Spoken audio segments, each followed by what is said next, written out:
This part of the presentation focuses on the illuminated Ethiopian manuscript collection in the British Library.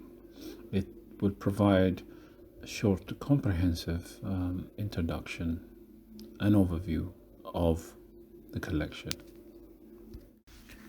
Ethiopia is situated in the Horn of Africa, that is the east of Africa, is bordered on the east by Somalia, on the west by Sudan, and north Eritrea, and then the south Kenya. Roughly, it is about 1 million square kilometers. In around 2000, the population was just under 63. Now it stands to be the second highest in Africa after Nigeria.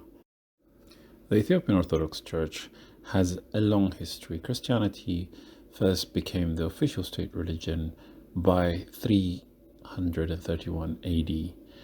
We know this from coins found in Aksum, which bear the symbol of the Christian cross.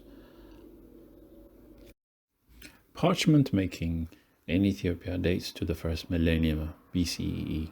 This is based on the archaeological evidences. It is also highly likely that biblical texts were first translated from Greek. The Ethiopian manuscript collection in the British Library forms what's known as the Foundation Collection. The Foundation Collection are those collections which were brought together to form the initial manuscript collections of the British Museum in 1753. The Ethiopian manuscript collection are one of the highlights of the British Library's rich international collection of manuscripts.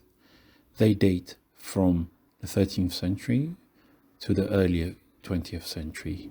The collection includes all aspects of Ethiopian literature, from biblical works, the Old Testament, New Testament, as well as service books, prayers, hymn, lives of saints, history, medicine, magic, literature, astrology, and also important documents dating from the 16th century.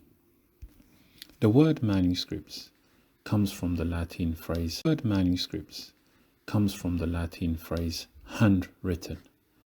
The Ethiopian word for manuscript is brana.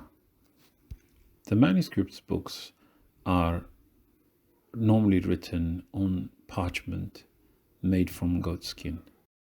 To make the parchment, the goat skin, which can be used either fresh or dried, is soaked in water for about 7 to 10 days before stretching and drying on a wooden frame. After soaking, the skin is tied to another frame using supporting poles.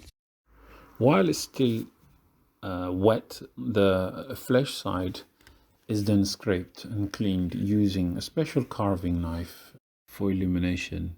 It's from the Latin word lumere, meaning to enlight or illuminate. An illuminated manuscript is a manuscript in which the text is supplemented with decoration. The making of a single manuscript involves several people. The scribes, who are the writers, makers of the parchment, who prepare the parchment from the beginning to the end, the artists and painters, which is both the artists and painters are the same, and the patrons.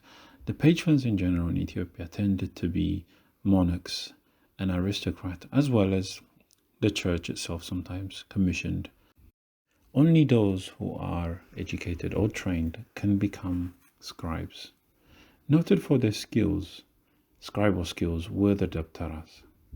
The daptaras are non-ordained clergy, aid to the congregation. They are educated in the traditional schools, universities, founded before the 4th century.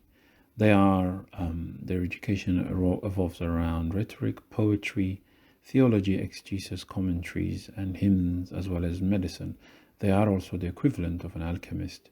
The tools that scribes needed to produce a manuscript, to write a manuscript or to paint, was pen, parchment, ink, and a knife.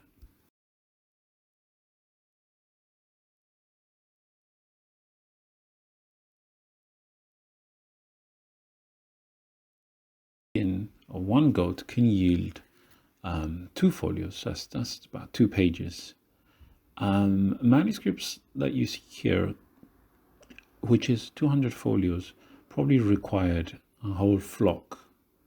The parchment is prepared and cut, and all the hair have been removed. A quire of folios, pages, are ruled, and the parchment is ready for writing or drawing.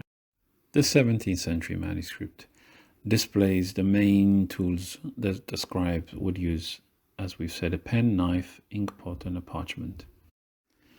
The pens are made from a type of tall reed that grows locally in Ethiopia.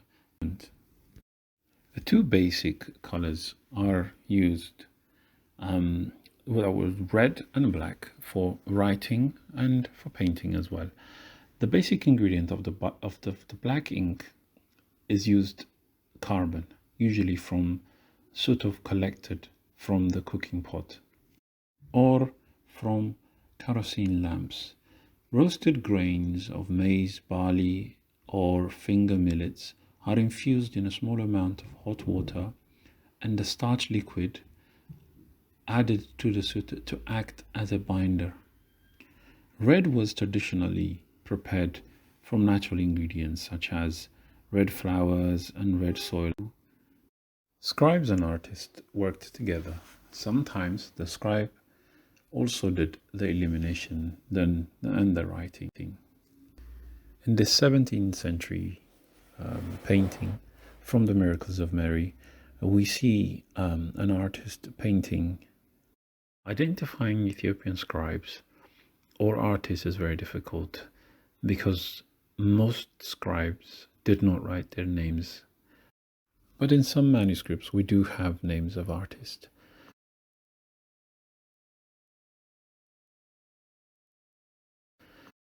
This manuscript, which was written for King Theodore by the royal scribe and painter Luke, so we have the name of the artist here.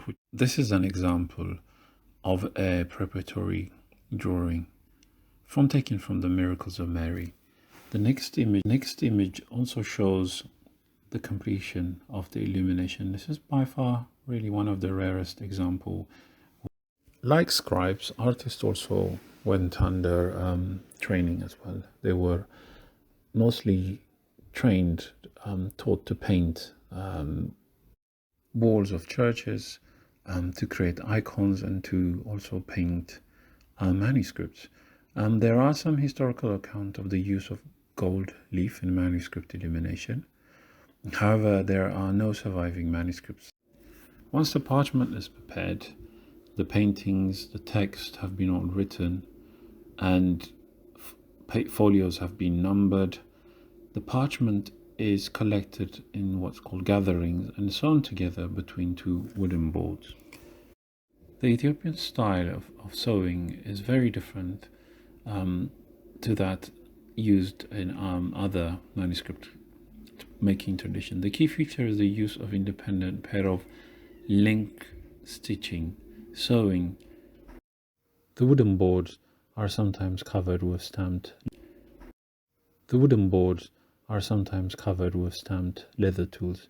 This tend to be for royal manuscripts and important manuscripts. Here we have obviously a royal manuscript that was commissioned in the 18th century.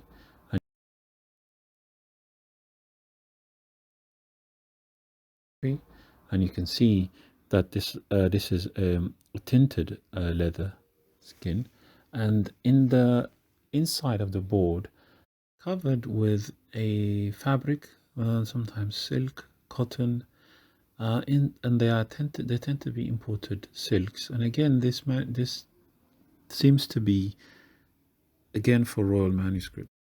Sometimes the bindings are also made from copper, and this copper gilt cover, This is the only example in the British Library amongst the Ethiopian manuscript collection. Manuscripts can also be carried in a leather bag like this container called a mahadarat.